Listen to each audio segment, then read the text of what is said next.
Assalamu alaikum class. I am your computer teacher. How are you? Hope so you are all fine. Today is Thursday and date is 7 May 2020. Today we are going to start our new topic of unit number 3 on error go to statement. Class last time हम लोगों ने on error go to statement का introduction लिया था। On error के नाम से ही पता चल रहा होगा इसमें क्या होता है कि हमारे जो एरर फाइंड करने में जो हेल्प करती होगी वो ये वाली हमारे पास स्टेटमेंट होगी। तो क्लास अब बात करते हैं इसमें होता क्या है on error go to statement में। बच्चों इस स्टेटमेंट से जीरो बी बेसिक में किसी एरर्स का पता चलाने में मदद मिलती है, ठीक है। और क्या होता है, और एरर हैंडलिंग रूटीन की फर्स्ट लाइन जो होती है ना उसकी स्पेसिफिकेशन होती है इसके अंदर, ठीक है।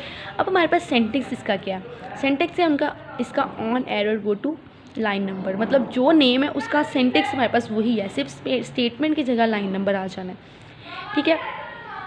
अगर अब इसकी हम लोग इस इंटरप्रिटेशन की बात करें तो इंटरप्रिटेशन में क्या होता है इसकी जो डिस्क्रिप्शन है मतलब डिटेल है इसके अंदर है क्या, हम लोग इसकी बात कर लेते हैं।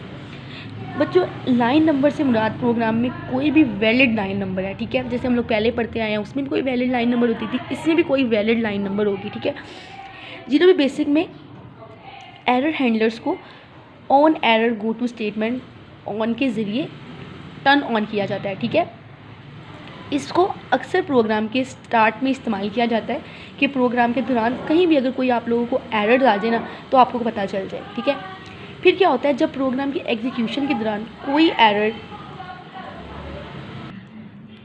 एरर अक्सर हो तो कंट्रोल क्या करता है, फ़ौरन उस जो स्पेसिफाइड लाइन होती है ना उस पर ट्रांसफ़र हो जाता है। फिर क्या होता है, इस लाइन से यूज़र के लिए एक्सप्लेन की गई एरर हैंडलिंग रूटीन जो है ना वर्क करना स्टार्ट कर देती है, जो कि एरर्स को मुनासिब अंदाज से प्रोसेस करती है, ठीक है। मुनासिब अंदाज से मुराद क्या होगा, उसके अकॉर्डिंगली जो है ना वो प्रोसेस करती है।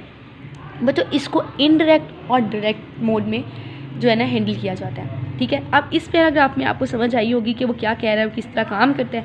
अब हम लोग नेक्स्ट पढ़ते हैं कि इसके अंदर और क्या होता है।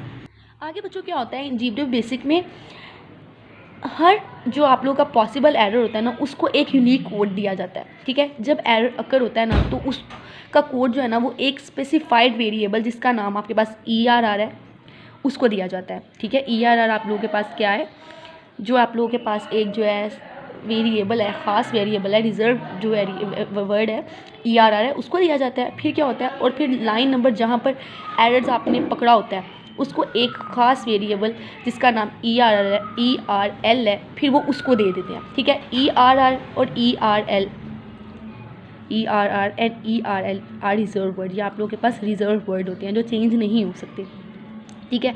आगे क्या होता है, जीरो बी बेसिक को ये बच्चों जानने की ज़रूरत होती है कि उसने कब एरर्स को हैंडल करना बिल्कुल ख़त्म कर देना है, ठीक है। फिर आप लोग क्या करते हैं, आप resume line number, resume next या एंड स्टेटमेंट को इस्तेमाल करते हुए एरर रूटीन से बाहर निकल आते हैं, ठीक है।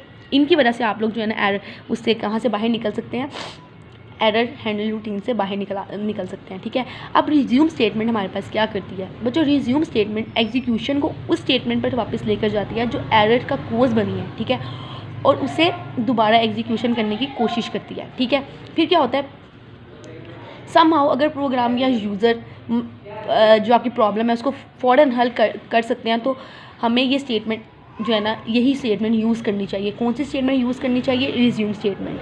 आगे हमारे पास है resume next statement. Resume next statement का क्या काम है, रिज्यूम नेक्स्ट स्टेटमेंट एरर्स का कोज बनने वाली स्टेटमेंट के फ़ौरन बाद आने वाली स्टेटमेंट से दोबारा एग्जीक्यूशन शुरू करती है, ठीक है। और resume line number specified line number से दोबारा एग्जीक्यूशन को स्टार्ट करती है, ठीक है।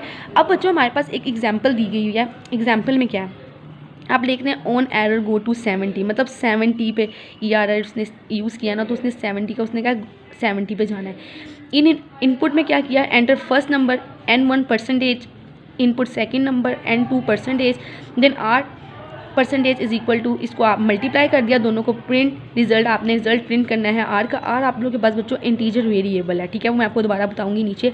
आपने एंड कर दिया, फिर आपने क्या किया, print and error code ERR बता रहा है कि प्रिंट करो एरर कोड को ERR को, फिर print error is on line number ERL then and.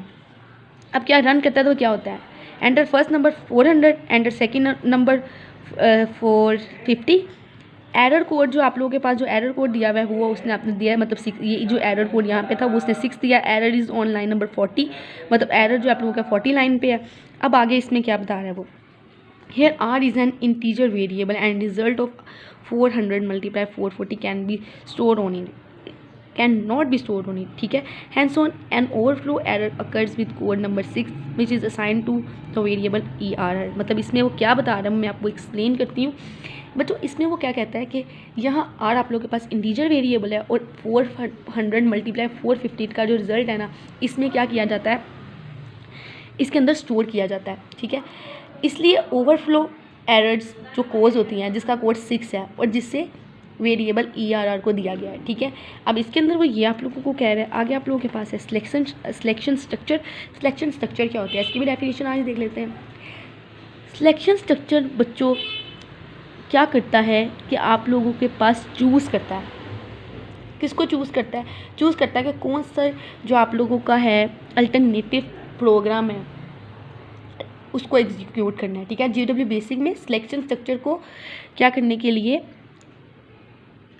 कह दें कि लागू कह रहा है, उसको करने के लिए आप लोगों के पास क्या कौन कौन सी स्टेटमेंट होती हैं, उसको परफॉर्म करने के लिए कौन कौन सी स्टेटमेंट्स होती हैं।